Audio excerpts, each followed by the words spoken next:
So in this video I want to go over how you would attach a rudder system to your canoe. And the first thing I want to address is why you'd want to do that. You know, most purist canoeists would probably balk at the idea of putting a rudder on their canoe, but I'm outfitting this canoe for a 340-mile race down the Missouri River, the MR 340. And so I wanted to have a rudder system because much stronger on my right side, so when I paddle I veer off to the left constantly, so it's very obnoxious. And so by having a rudder system, I can sort of straighten myself out and I don't have to constantly stop and readjust. And when I'm doing that, I lose speed, and it is supposed to be a race, so losing speed obviously is not something that you want. Another reason you might want one is if you're a fisherman or something, you're fishing from a canoe and you want a little bit more hands-free and you're fishing, say, in a current or something like that, you want to be able to make minor adjustments and whatnot with your rudder system instead of using your canoe paddle when you're fishing. That might be another reason why you'd want one. So let's get into kind of how you'd want to outfit your canoe. This system, I am going to have to make two small bolt holes in the deck. There's probably a way, if you're very creative, to not have to do that, but I want mine to make sure that it's not going to pop off, and so I'm going to go ahead and mount it with bolts. So what I started with is just this cheap rudder assembly that you can get on Amazon. So it's plastic, but you can spend some more money on this. This one, like I said, it's pretty cheap. It's plastic, it's a lot heavier, but you can get these in carbon fiber if you want to cut down on weight. But for the Missouri River, there's a lot of debris, a lot of dikes and stuff like that I'm gonna be going over, so it's gonna take a beating. So I just wanted something that was pretty sturdy, so I just went with the cheap plastic one, so if I do tear it up, no big deal, right? So what you'll get with this particular kit is just going to be, you know, your actual rudder and then your rudder assembly with your point of attachment, which is just going to be this ring, or this system right here. That's where you're going to be able to slide that in and connect it, right? So this part, like I said, comes with it. This part is all something that I've done. So this is actually the ladle to an ice fishing ladle, like the scoop that you use when you're going ice fishing. You can scoop out the ice with it. And so the ladle I obviously took off and I just bent it to my own needs. I used it because it was aluminum and it's pretty lightweight and it was easy to bend and kind of fabricate to what I needed. So I just put two screw holes there at the end of the ladle and attached a shelving unit and attached that to that so that it would get the angle that I wanted, and then I attached my attachment point to that.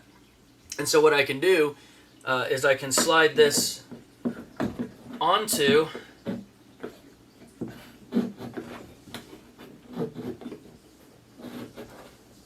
the deck of the canoe, and I'll be putting two bolt holes right here and attach that with those two bolt holes. What you could do, and what I considered doing before, if you don't want to put any kind of holes in your boat at all, is you can get some type of clamp or something and some foam so that it doesn't move around, and clamp that down. That way you can take it off and there's no holes in the boat.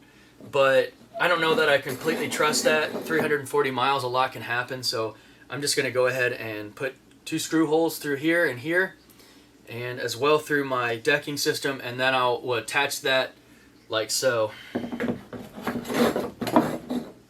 Before I do that, however, I want to make sure that everything is going to work as it should. So I've got my kick up rudder here attached already, and so I can just slide that in.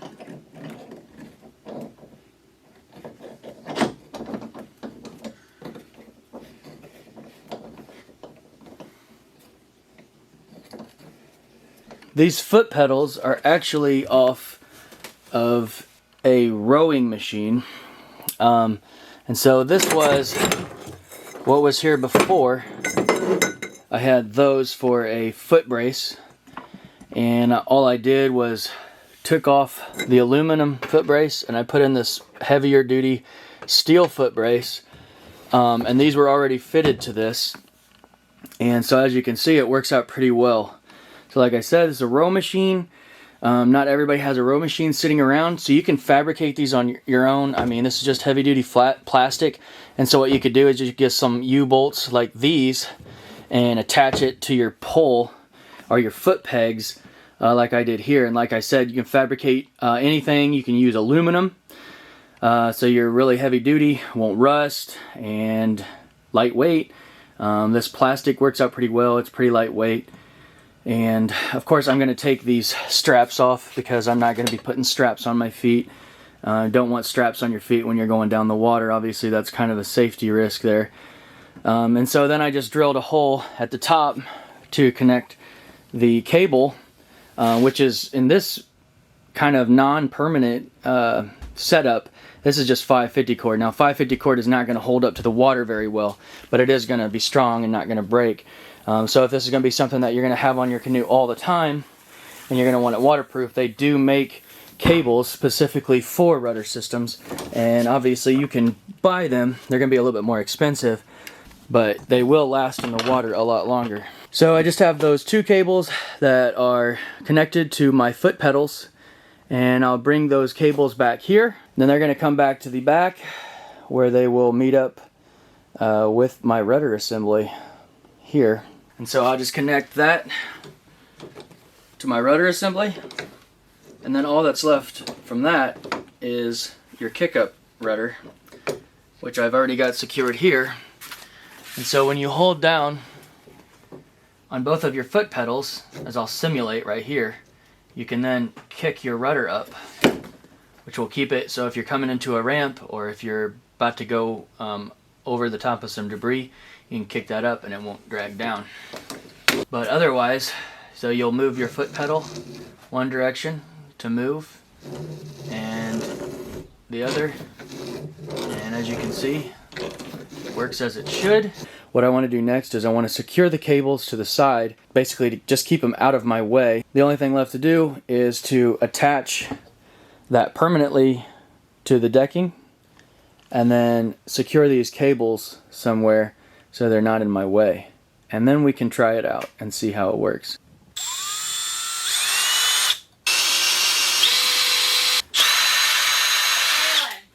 Alright, so taking this foam piece here, that is going to prevent any further damage with these digging into the wood, because while I did make two holes in here, I don't want all of this damaged, especially around here where the gunwales are attached. So I'm going to be putting this foam in here, and then we'll just secure this, bolt that on, and then we get to go take it for a test drive. Alright, so let's see if my back goes up.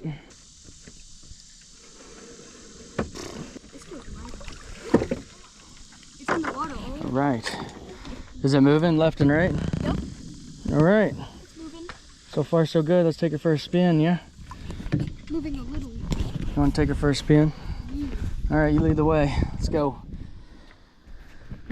Alright, so I've been working with this. I've got everything sort of rigged up kind of where I want it, where I need it, and the cords are out of the way. So I originally took this out, took it for a little test drive, and I realized that the bracket that I had used was just not strong enough. So I've reinforced it with a larger size bracket. So my plan now is to sort of go over everything that I've done. What it's gonna probably, well, hopefully do for you is give you the idea or the realization that you're probably gonna have to adapt and modify a bunch of different stuff when you put these on, because every single, unless it's like specifically made for that canoe or kayak, if it's just like a generic one, like the one here that I got off of Amazon, you're probably going to have to do some modifications, because, you know, every single canoe, every single kayak is different. Obviously, canoe and kayak is completely different. But the nice thing about having the canoe is that everything's sort of open. You know, with a kayak, a lot of times if it's a closed model, or you know, you look at like surf skis and things like that, when you try to put a rudder on those, now you're talking about an enclosed hole that you can't get to. So it is nice having the canoe, so I can kind of just do everything in the open and don't have to make any cuts or anything in the boat.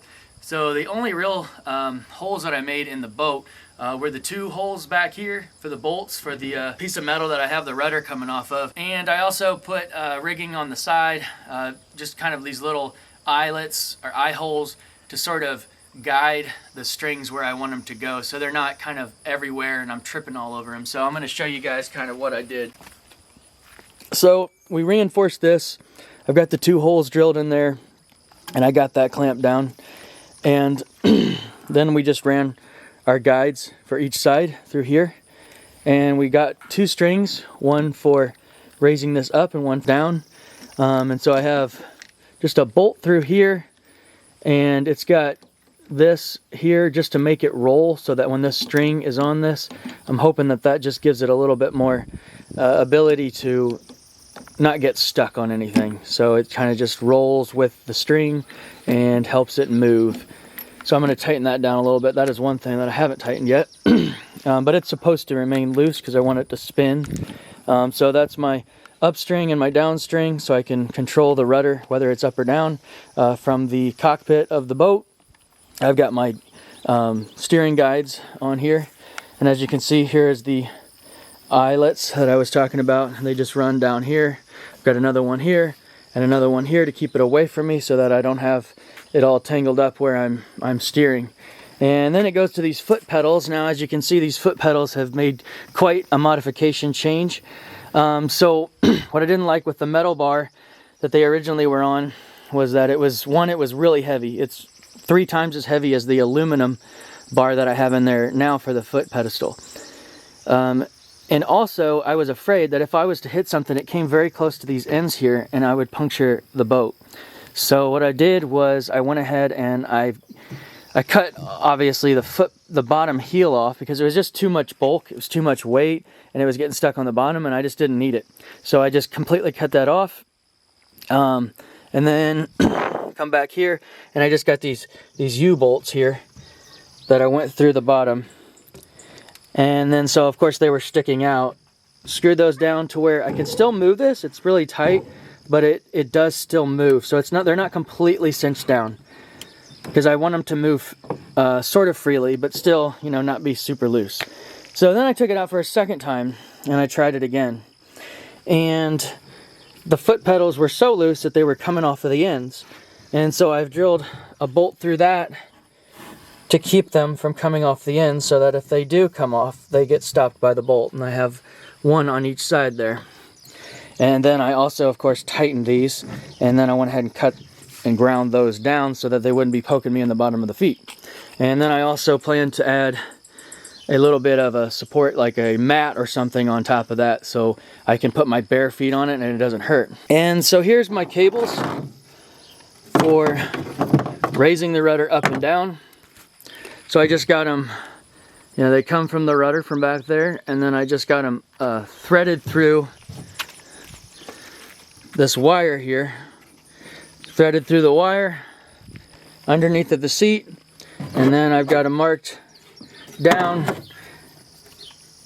and up, so I can control that and I know which one, I don't get confused. So they're right there, right in front of me, so when I'm sitting down I can just lean over and raise it or lower it as needed.